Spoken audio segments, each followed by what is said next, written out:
Hello, I'm Scott Bulky here with the king of the BEC, Shay Ingram, ahead of his upcoming fight at Cage Warriors 202. How are you doing today?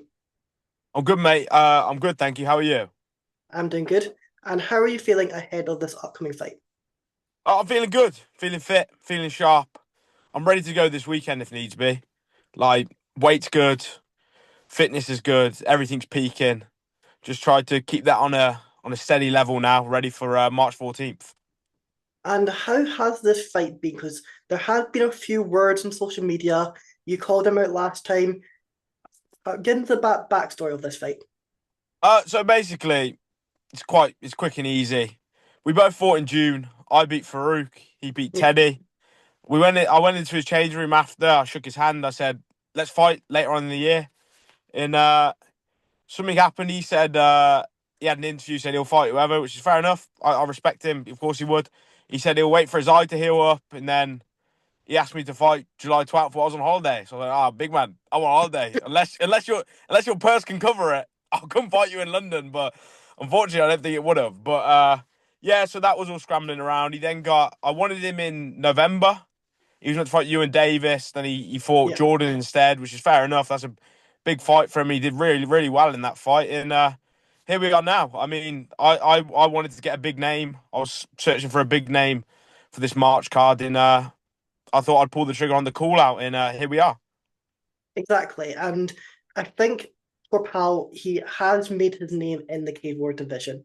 He came in, people kind of didn't really give him a chance against the Teddy fight. He showed his ability, got that win, performed great against Jordan. So it just shows the level you're at if you are able to go in there and get that victory. 100%, mate. That's what's going to happen March 14th. I think a lot of people are looking past me because of his performance against Jordan Yeah. and him beating Teddy. But I think I'm levels above, and on March 14th, I'm going to show this. There's no disrespect to him, but I think people are doubting me. They're very much doubting me, which is fine. I mean, I've been in this position as an amateur. I was 4-0 fighting Thomas Owen, and the same thing happened. But look what happened there, and I'm looking to do that again. Yeah. And it's funny that people are doubting you because you just need to look at just your full career, your professional and your amateur career. You went 9-0 as an amateur, and you're currently like 4-0 as a pro as well. So you have had the doubters and you've showed up, you've got the win, and you've proved them wrong time and time again.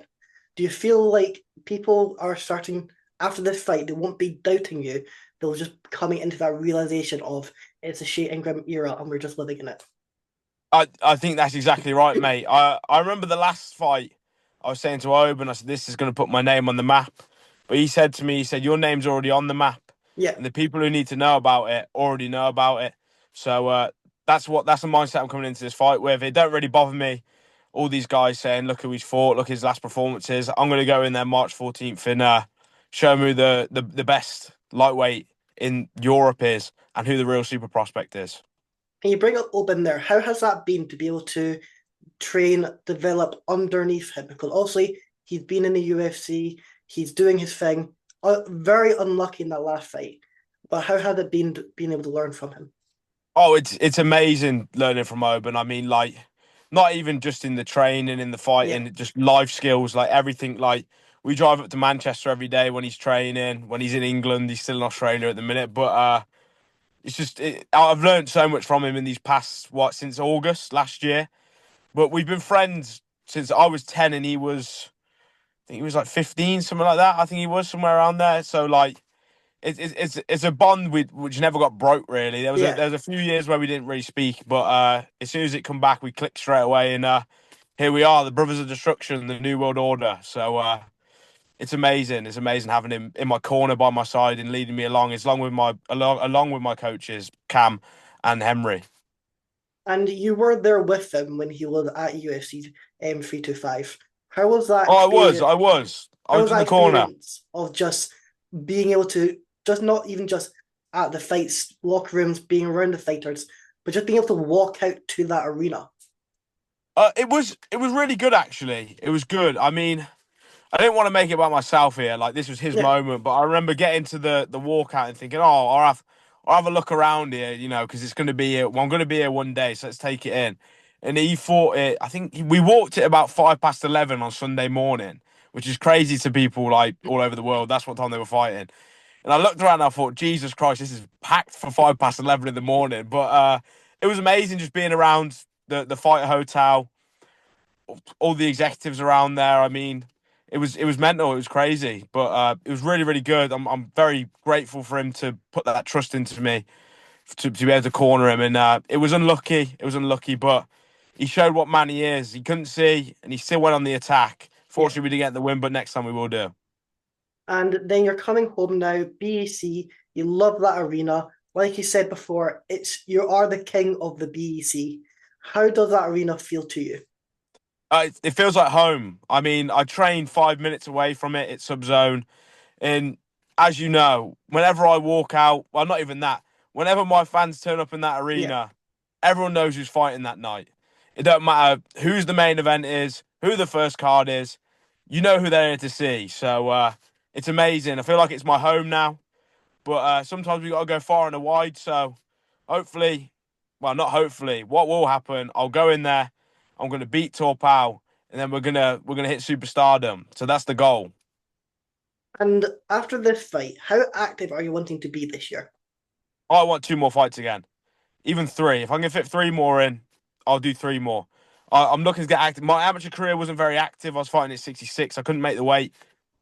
I'm a 70 kiloer now, probably one of the biggest. But hey, I want three fights this year at least. At least I want to prove to everyone I'm the best lightweight in this division, in Europe, in the world. And your division is incredibly stacked. You've just got George Hardwick, you've got James Power, you've got yourself, Torpal, Zenich, Daniel Conrad. What is it about lightweight that just seems to attract? Because it doesn't matter what organization you go in, it looks like that is the most stacked weight class. I think it's just middle ground, isn't it? I Yeah, mean, like a perfect athlete is probably around like what 80 kilos between 5'9", because I'm 5'9", and 6 foot. I mean, it's just a perfect athlete, isn't it? That's my guess. I don't really know, but yeah, you are right. Like when I think about it, all these divisions, this lightweight division in every organization is completely stacked. But yeah, mental when I think about it like that. Actually, yeah. and or do you have an opponent in mind that you're wanting next? Because obviously you were wanting Torpal after the last fight. Is there a name, or are you just going to wait to see what gets offered to you?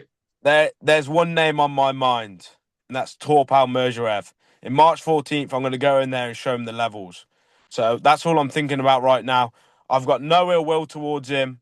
There's no disrespect. However, he signed to fight me, and that means he thinks he can beat me. And to me, that is slightly disrespectful. So March 14th, Torpal Merjoev.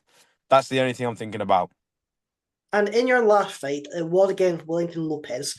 You were able to get that stoppage in the second round. How did you feel like that fight went for you? Like, how do you rate that performance? I think I rate that performance pretty high, probably like a 7, 8 out of 10. I mean, short notice opponent. We got him on 7 days' notice. I was meant to fight Emil Jafari.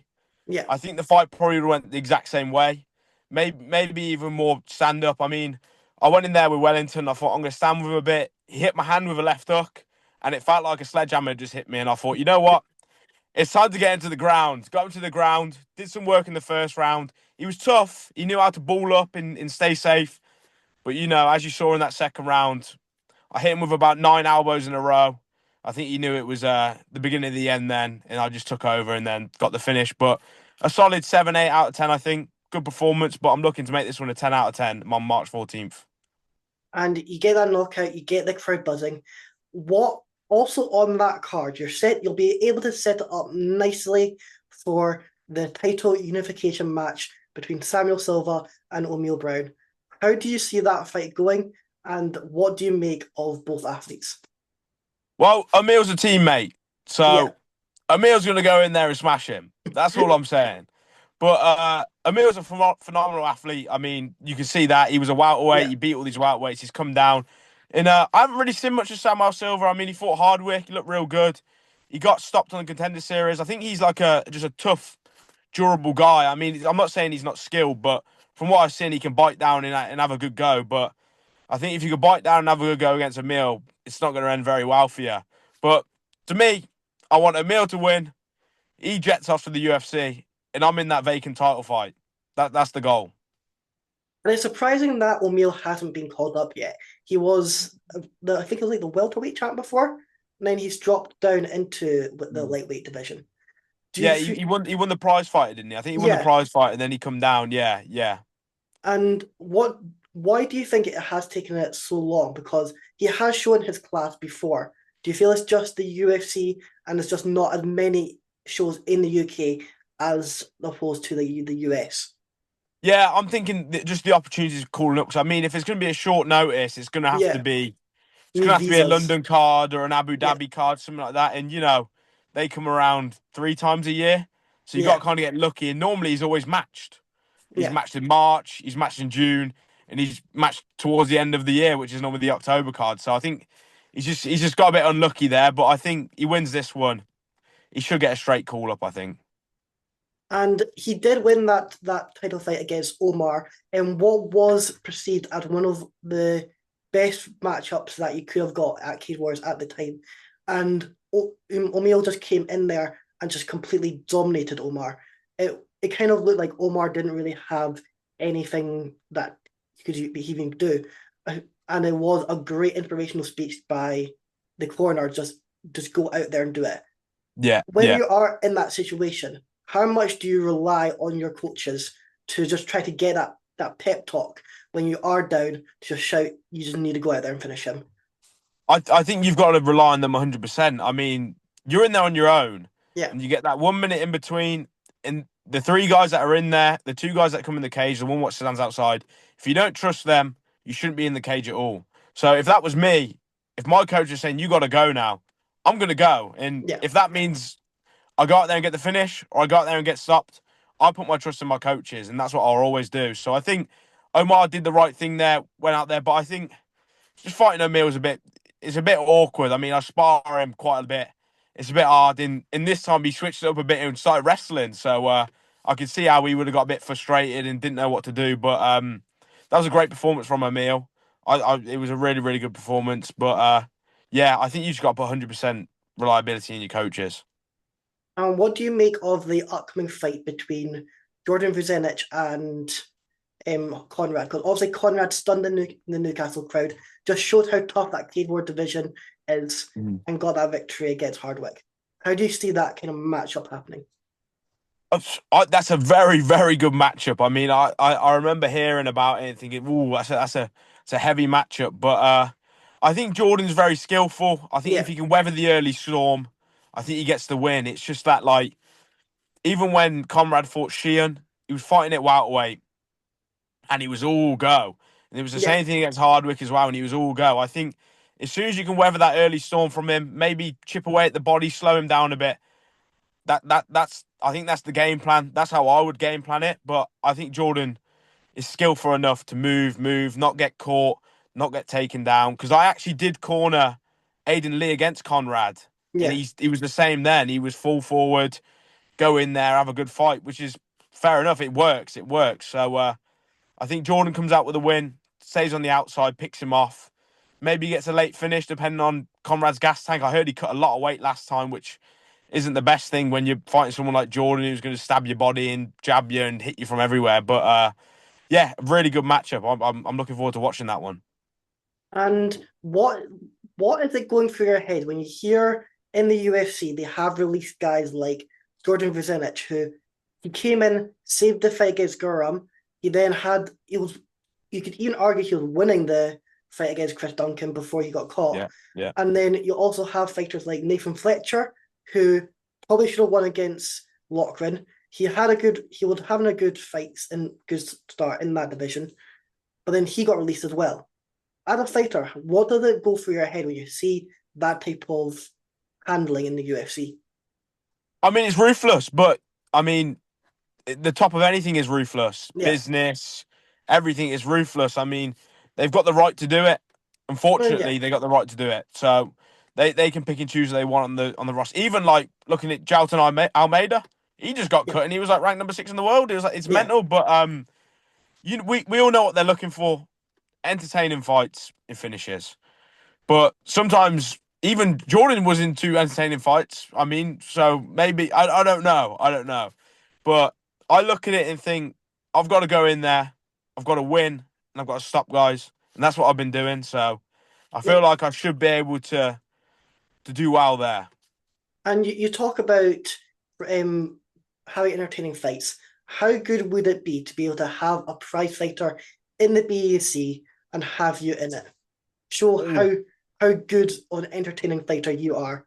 Oh, that's a bit of me. 50 grand on the line. Anything's a bit of me. I'll fight 20 guys in one night and 50 grand on the line. But I think that would really suit me. I mean, the first two rounder, then I get a three rounder at the end. I can't see any lightweights in this division who can match me with that. And no one's got to see my cardio yet. I've Yeah. had what 2 3 round fights. I look fine in both of them. May have got my leg chopped up in the first one. Don't get me wrong, bad game planning. Don't blame me. I'm joking. Blame me. But I think I would love that. I would look in the BEC in my hometown, basically Manchester, supposedly now, but Worcester's forever my home. So yeah, that would be amazing. That'd be amazing thinking about that. Yeah. And what was the inspiration for that nickname, the Fridge? So it come from it originally started from one of the amateur lads, Will Branch, in the gym. He's fighting on the weekend on Budo for a title, so get behind him. He just called me a fridge because I was fat, basically. And then Tim Wild then started calling me the fridge. So it just rolled along. But go out there, get a nice knockout March 14th, and then they're calling me the fridge because I leave people ice cold. So that's the goal. That's the goal. Let's steer away from the fridge fat jokes, but that's where it come from. Is that what you would tell people now? You leave them ice cold your opponents. Well, I can't say it yet because I've got no knockouts and I've only put one person to sleep. But yeah, that's what I will be saying. And it is a fantastic venue, the BAC. Are you looking to try to just keep that as your venue, or are you looking to try to branch out to maybe like a London? There is a Spanish card coming up pretty soon. You can leave the rainy central of the UK, fly Hey, over to Spain. If it's Cage Warriors Benidorm, I'll be there. Like Brad Warburton said years ago, if it's Cage Warriors Benidorm, I'm there. But I don't mind, mate. I was thinking about this. I mean, it would be nice to get on an away day. People always say it, but BC's home for me. Wherever I go on Cage Warriors will be home for me. I mean, I've got a loyal support. They're amazing. I think I've sold 100 tickets for this fight, which is a lot. And the crowd there already knows me, so I think Torpal walked into a cauldron last time at the O2, but I think this is going to be really hostile for him coming into the BEC. And I'm not saying that's going to affect him because he's a very mentally strong fighter, which is fair enough, but it's going to be very hostile. But it don't bother me. Put me in Spain, put me in Dublin, put me in London, put me in Newcastle. I've asked to go everywhere. I asked for Dublin last year. I asked for Newcastle, but all roads lead to the BEC clearly. And how did you make of the show just the past weekend? Cage Warriors 200. I'm not too sure if you watched it much, but what did you make of it? I thought it was a really good show. Of course, it was a big milestone, Yeah. 200. Some good performances, great performance from all the lads fighting on there. Um, that was it really. I watched it. I sat down. I wish I had a takeaway to eat it with, but you know, watched it. I thought good performances. Nice to see us back, and then it got me excited, got me ready to get So in there eager. myself and put on the performance. Yeah, yeah, yeah. And after you win this fight, you leave that arena, the BEC. What takeaway are you going to? Ooh, there is no takeaway on the cards. Beers, Oh, beers. beers, cocktails, and shots. We're getting on it after this one, baby. But I will do. I will like some buffalo chicken wings with some fries. If they're going, I'm not going to turn it down. Let's leave it at that. Buffalo wings, beers, cocktails. The perfect night for a champion. Oh yeah. Oh yeah. Oh, don't get me excited. Don't get me excited. Well, thank you so much for coming on. It was great speaking to you. Is there anything you'd like to add or anyone you want to shout out? Thanks for having me on. First of all, I really enjoyed this. Shout out to all my teammates, my coaches, and best of all, my sponsors. Really big thank you to them. And all my loyal fans who are coming on March 14th. I promise you, I'm going to put on a show like always. This one's going to be bigger and better against a bigger and better opponent. So thank you all. Make sure you guys tune in. It's Cave Wars 202, March 14th at the BUC Arena in Manchester. It's going to be a great night of fights, fight of the night, and you can see Shay get the victory. Thank you so much for coming on. Thank you, mate. Thank you.